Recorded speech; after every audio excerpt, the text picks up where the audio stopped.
Hello friends, मैं मनीष पटेल इस Geetanjali school के यूट्यूब चैनल पर सभी का स्वागत करता हूं।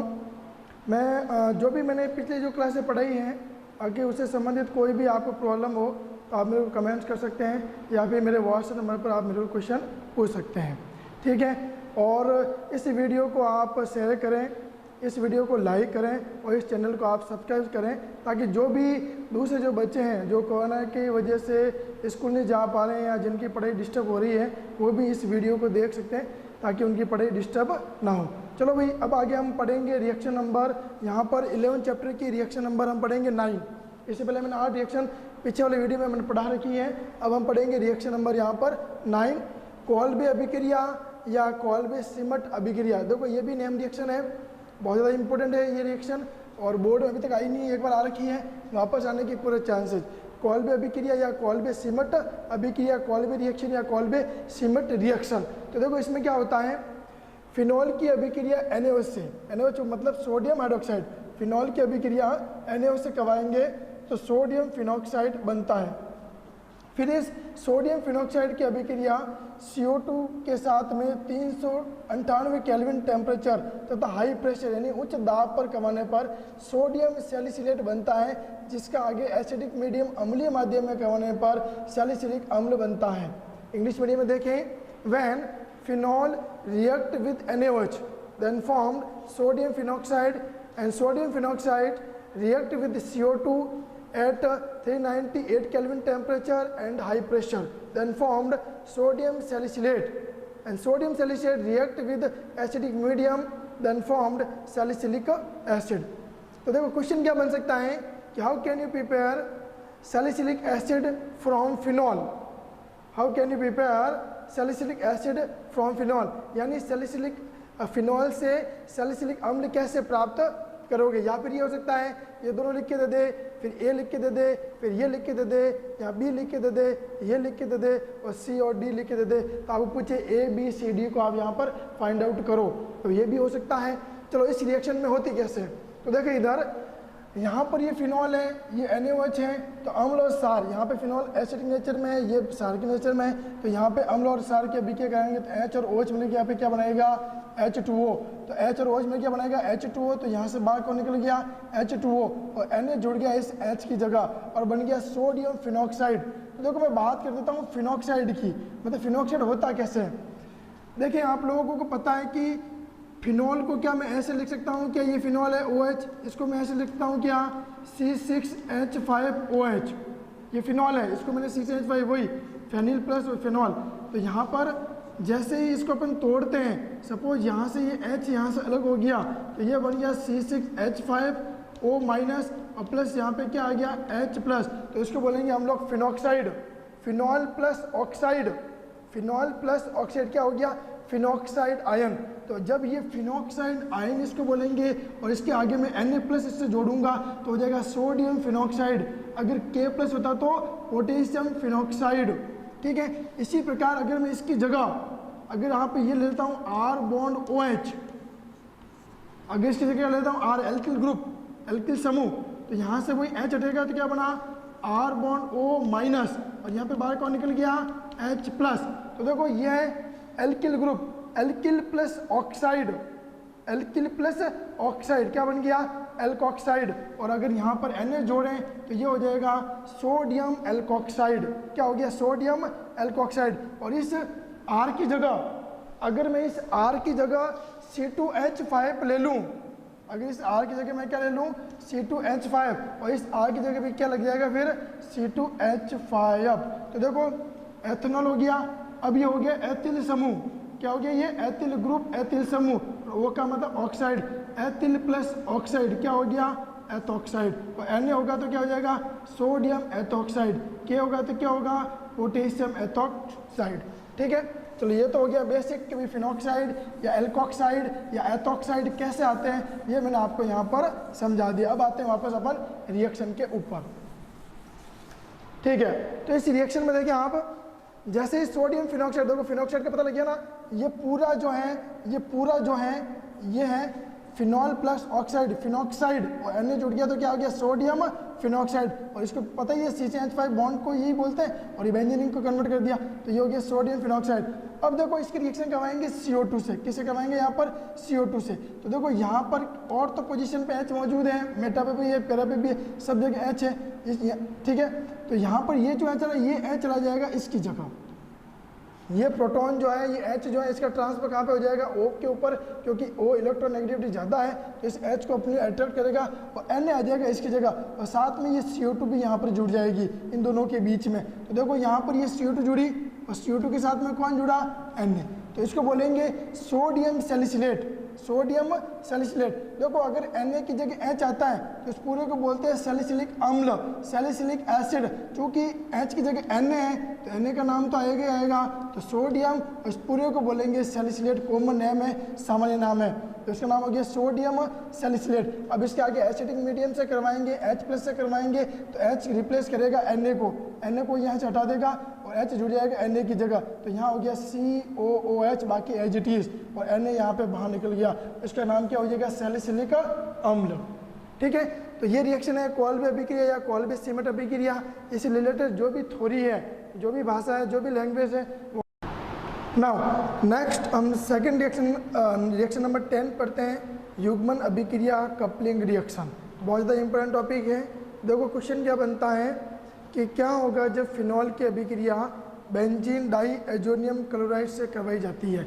बेंजीन डाई एजोनियम क्लोराइड की अभिक्रिया अम्लीय या क्षारीय माध्यम में करवाई जाती है, ठीक है। यहाँ पे क्वेश्चन क्या बन सकता है, ये दो आपको लिख के दे देंगे, ये आपको लिख के दे देंगे, और A+B आपको यहाँ पर पूछ लेंगे। यानी what happen when phenol react with benzene diazonium chloride in the presence of basic and acidic and basic medium, ये क्वेश्चन हो सकता है, ठीक है। तो देखो यहाँ पे होता क्या है, ये फिनॉल है, इस फिनॉल को मैंने, इस स्ट्रक्चर को मैंने ऐसे लटा के लिखा है, और इसके रिस्पेक्ट में ये जो है ये पैरा पोजीशन पर H है, यहाँ पर पैरा पोजीशन पे क्या अवेलेबल है H मौजूद है, और ये H और बेंजीन डाई एजोनियम क्लोराइड का ये Cl मिलकर क्या बनाएगा NCl। देखो ध्यान रखना, बेंजीन डाई एजोनियम क्लोराइड का अभी आप ये फॉर्मूला आप याद रखें, बाकी इसके ऊपर पूरा एक टॉपिक है, कम से कम 1-1.5 घंटे का टॉपिक है, इसके बारे में पूरा अपन डिटेल में पढ़ेंगे, इसके स्ट्रक्चर कैसे बनी, क्या हुआ, कौन कौन से इसके संबंधित रिएक्शन है, वो सारे अपन अलग से पढ़ेंगे। तो अभी चूँकि नियम रिएक्शन चल रही है, हम लोग थोड़ा तो टॉपिक निकाल रहे हैं, तो इसमें कुछ चीज़ें ऐसी भी आएगी जो आपको डायरेक्ट याद रखनी है। तो H और Cl मिलकर यहाँ पे क्या बनाएगा HCl। अब देखो ये बॉन्ड टूटा है और इन दोनों के बीच का ये बॉन्ड टूटा है, तो ये Na जो है वो इस पैरा पोजीशन पर इस फिनॉल से जुड़ जाएगा। तो देखो ये जुड़ गया, ये पूरा OH, फिर ये बीच में बेंजीन रिंग, फिर ये N2, ये N2, और फिर वापस ये बेंजीन रिंग, ठीक है। तो ध्यान रखना N+N, इसको बोलते हैं एजो ग्रुप, इसको क्या बोलते हैं एजो समूह, एजो ग्रुप, एजो ग्रुप बोलते हैं इसको। तो यहाँ पर ये एजो ग्रुप है। अब देखो इस एजो ग्रुप में, एजो ग्रुप के रेस्पेक्ट में, यानी इसके रेस्पेक्ट में ये जो OH है ये इसके रेस्पेक्ट में पैरा पोजीशन पर है।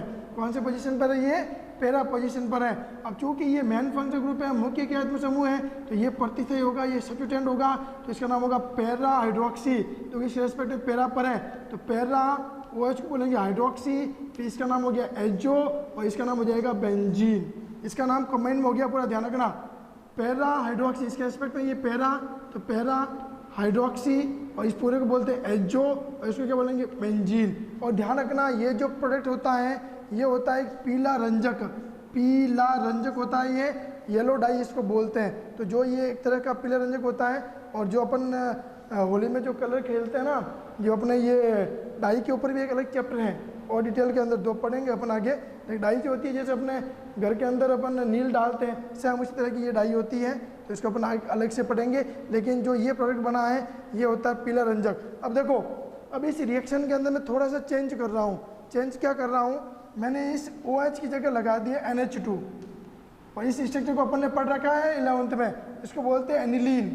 क्या बोलते हैं इसको, एनिलीन, एनिलीन। अब कुछ नहीं किया, OH की जगह मैंने NH2 लगाया है, बाकी सब कुछ सेम रहेगा। यहाँ पे इस OH की जगह यहाँ पे क्या आ जाएगा NH2।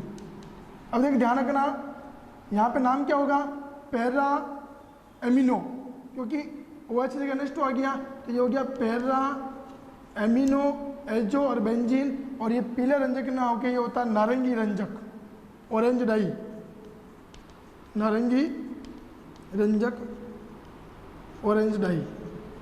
तो ये होता है यहाँ पर। तो ध्यान रखना ये रिएक्शन बहुत ज़्यादा इंपॉर्टेंट है, और ये रिएक्शन दोनों रिएक्शन जो होती हैं वो एसिडिक या बेसिक मीडियम के अंदर होती है। ठीक है, उसके बाद नेक्स्ट जो रिएक्शन है रिएक्शन नंबर 11 आगे बढ़ते हैं हम लोग। लेडरमान से अभिक्रिया, लेडरमान से रिएक्शन। देखो ये रिएक्शन 11 चैप्टर में भी है और कुछ इसको पॉलीमर चैप्टर बहुलक के अंदर भी इसको थोड़ा बहुत दे रखा है, तो वहाँ पर भी अपन अलग से पढ़ेंगे। ठीक है, तो लेडरमान से रिएक्शन ये भी बहुत ज़्यादा इंपॉर्टेंट है।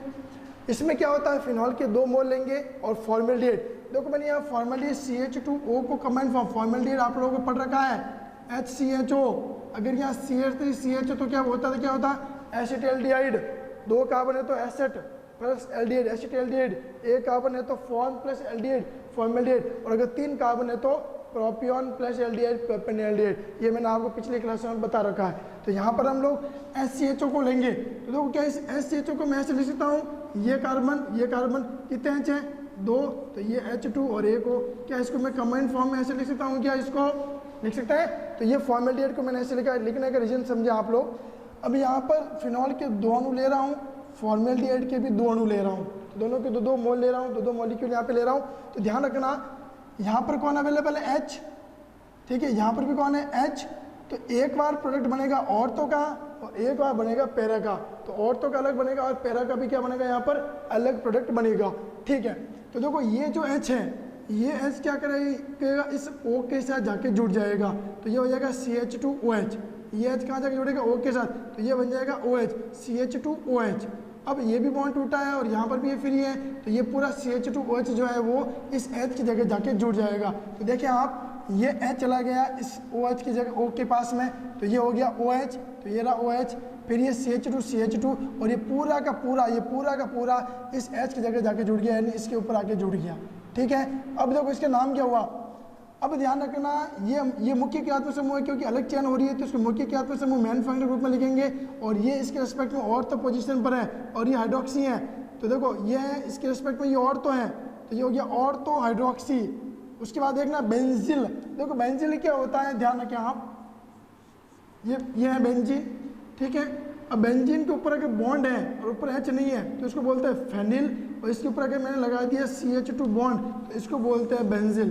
बहुत काम की चीज़ है, ये आगे काम आएगी, बेंजिल। ठीक है, इसको बेंजिल बोलते हैं। बेंजीन के ऊपर CH2 बॉन्ड, इस पूरे कंबाइंड को क्या बोलते हैं, बेंजिल, BNZYL बेंजिल। ठीक है, तो इसका नाम हो गया ऑर्थो हाइड्रोक्सी, इसके इसमें ऑर्थो हाइड्रोक्सी। उसके बाद देखो ये पूरा क्या है, बेंजिल। पूरा क्या भैया, बेंजिल, ऑर्थो हाइड्रोक्सी बेंजिल। और OH को क्या बोलूँगा यहाँ पर, अल्कोहल। चलो अब ये नेम सेम, ये यहाँ पर इसके रिस्पेक्ट में ये पैरा पर है तो सेम नाम होगा पैरा हाइड्रोक्सी। फिर इसको बोलेंगे बेंजिल और OH को क्या बोलेंगे यहाँ पर, अल्कोहल। तो पैरा हाइड्रोक्सी बेंजिल अल्कोहल ये बनता है। अब देखो इसमें एक आगे और होता है, ये दोनों आपस में आगे कंबाइंड होंगे, जिसको हम चैप्टर नंबर 15 चैप्टर नंबर बहुलक पॉलीमर के अंदर अपन पढ़ेंगे। तो ये इसमें क्या, ये दोनों आगे आपस में कंबाइंड होंगे और एक लॉन्ग स्ट्रक्चर बनाते हैं। ये लॉन्ग स्ट्रक्चर कैसे होगी, एक क्रॉस लिंक्ड लाइक मैंने त्रिविमीय रूप से जालक संरचना बनती है, जिसको बोलते हैं बेकेलाइट। क्या बोलते हैं इसको, बेकेलाइट। ये उच्च अनुभार युक्त स्ट्रक्चर होती है। तो बेकेलाइट होती है, एक पॉलीमर है एक तरह का, और हाई मॉलिक्यूलर वेट वाला ये एक फॉर्मेशन बनाती है, स्ट्रक्चर बनाती है। तो ध्यान रखना लेडरमान से रिएक्शन के ऊपर क्वेश्चन आ सकता है कि क्या होगा जब फिनॉल की अभिक्रिया तनु क्षार या तनु अम्ल डाइल्यूट बेस या डाइल्यूट एसिड के साथ में करवाई जाती हैं। What happen when phenol react with formaldehyde in the presence of dilute base और डाइल्यूट एसिड।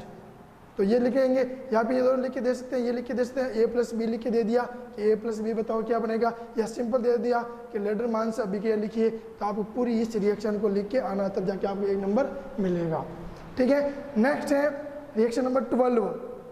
रिएक्शन नंबर 12 में देखें, विलियमसन सतत ईथरीकरण प्रक्रम, विलियमसन कंटिन्यूस इथराइजेशन प्रोसेस। अब इस रिएक्शन को समझे, ये रिएक्शन 2 जगह है अपनी किताब में, चैप्टर नंबर 5 में भी दे रखी है। पहली कंडीशन ये है एथेनॉल, ये है सल्फ्यूरिक एसिड और ये 373 केल्विन टेम्परेचर पर रिएक्शन हो रही है। ठीक है, अब देखें क्या मैं यहाँ पर H2SO4 को ऐसे लिख सकता हूँ, क्या HSO4 ओपन किया, H बॉन्ड HSO4, ये हो गया पॉजिटिव चार्ज और ये हो गया अपना नेगेटिव चार्ज। H और OH मिलकर क्या बनाएगा, H और OH मिलकर क्या बनेगा H2O, ये दोनों H2 हो गया और ये C2H5 इस H की जगह जुड़ जाएगा, तो ये हो जाएगा C2H5HSO4, C2H5HSO4 और बाहर कौन निकल गया H2O। देखो ये हो गया एथिल, तो ये हो गया एथिल। H को क्या बोलेंगे हाइड्रोजन और SO4 क्या बोलेंगे सल्फेट, तो नाम क्या हो गया एथिल हाइड्रोजन सल्फेट, तो ये बन गया। उसके बाद में ये एथिल हाइड्रोजन सल्फेट क्या होगा वापस यहाँ पर C2H5OH का एक मोल यहाँ लिया है और C2H5OH का मोल दूसरा मोल हम यहाँ यूज कर रहे हैं, तो 2 मोल इसके अंदर पार्टिसिपेट करेगा। देखिए इधर इसको मैंने उल्टा करके लिखा है HOC2H5 एथेनॉल को उल्टा करके लिखा है, तो यहाँ पर ध्यान रखना ये HSO4 और ये H मिलकर क्या बनाएगा HSO4 और H मिलकर क्या बनाएगा H2SO4 और ये C2H5 इस H की जगह जुड़ जाएगा, तो क्या बन जाएगा C2H5O C2H5 और बाहर कौन निकल जाएगा यहाँ पर वापस H2SO4। तो ध्यान रखना इस रिएक्शन के अंदर H2SO4 एक कैटलिस्ट है, एक उत्प्रेरक है जो रिएक्शन के अंदर पार्टिसिपेट कर रहा है। ये H2SO4 पहले एक मतलब एथेनॉल के साथ में जुड़कर एथिल हाइड्रोजन सल्फेट बनाएगा, फिर ये एथिल हाइड्रोजन सल्फेट आगे वापस दूसरे एथेनॉल मॉलिक्यूल के साथ जाके जुड़ेगा और जुड़ने के बाद में किसका फॉर्मेशन करेगा ईथर का फॉर्मेशन करेगा। तो जो H2SO4 हमने फर्स्ट स्टेप के अंदर लिया है वो हमें लास्ट स्टेप के अंदर प्रोडक्ट के साथ में उत्पाद के साथ में वापस मिल गया। तो कहने का मतलब जो भी कैटलिस्ट हम लोग इसके अंदर यूज कर रहे हैं वो बिना चेंज हुए हमें वापस मिल रहा है, जिसके अंदर कोई चेंज यहाँ पर नहीं हो रहा है। तो देखें इधर ये ईथर का मतलब आपको बताता हूँ। ईथर आपने पढ़ रखा है 11th में ROR, एप्लीकेशन में बता रखा मैंने ROR।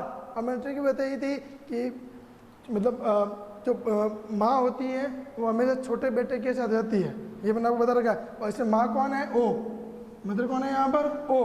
तो ध्यान रखना चूँकि यहाँ पे दोनों बेटे सेम है, दोनों बेटे सेम है तो माँ किसी के साथ में जा सकती है। बाकी आप डिटेल में 11th क्लास में जो मैं नोट्स लिखवा रखे वहाँ से पढ़ सकते हैं। तो ध्यान रखें दोनों इक्वल हैं, इस कंडीशन में क्या होगा ये बेटा किसी के साथ में जा सकता है, ये माँ है ना दोनों बेटे में से किसी एक के साथ जाएगी। तो ये सपोज मैंने इसके साथ ले लिया, तो देखो एथिल प्लस ऑक्सी, ये एथिल है ये ऑक्सी समूह है, एथिल प्लस ऑक्सी क्या हो गया एथॉक्सी, और 2 कार्बन है तो एथ प्लस एन क्या हो गया एथेन, तो एथॉक्सी प्लस एथेन बन गया। सपोज यहाँ पर ये होता CH3O CH2 CH3 तो इसका नाम क्या होता। तो अब देखें इधर ये माँ है ये भी बेटा है ये भी बेटा है, तो छोटा बेटा ये बड़ा ये, तो माँ जाएगा छोटे बेटे के साथ, तो माँ गई छोटे बेटे के साथ, तो ये हो गया Maithil plus oxy Maithil plus oxy क्या हो गया मैथॉक्सी, और मैथ एथ प्लस एन क्या हो गया एथेन, तो नाम क्या हो गया मैथॉक्सी एथेन। ठीक है, तो ये ईथर का आईपीसी मैंने हल्का फुल्का बता दिया आपको यहाँ पर, बाकी डिटेल में और जब चैप्टर चलेगा तब पढ़ेंगे, और 11 से आप इसके आईपीसी यहाँ पर चेक कर सकते हैं।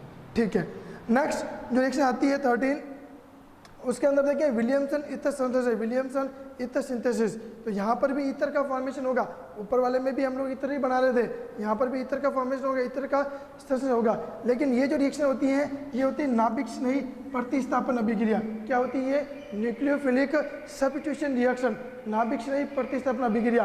देखो मैंने आपको नाभिक स्नेही के बारे में न्यूक्लियोफाइल के बारे में मैंने आपको बता रखा है क्लास 11 के अंदर। देखो नाभिक स्नेही न्यूक्लियोफाइल क्या होता है हल्का फुल्का मैं बता देता हूँ।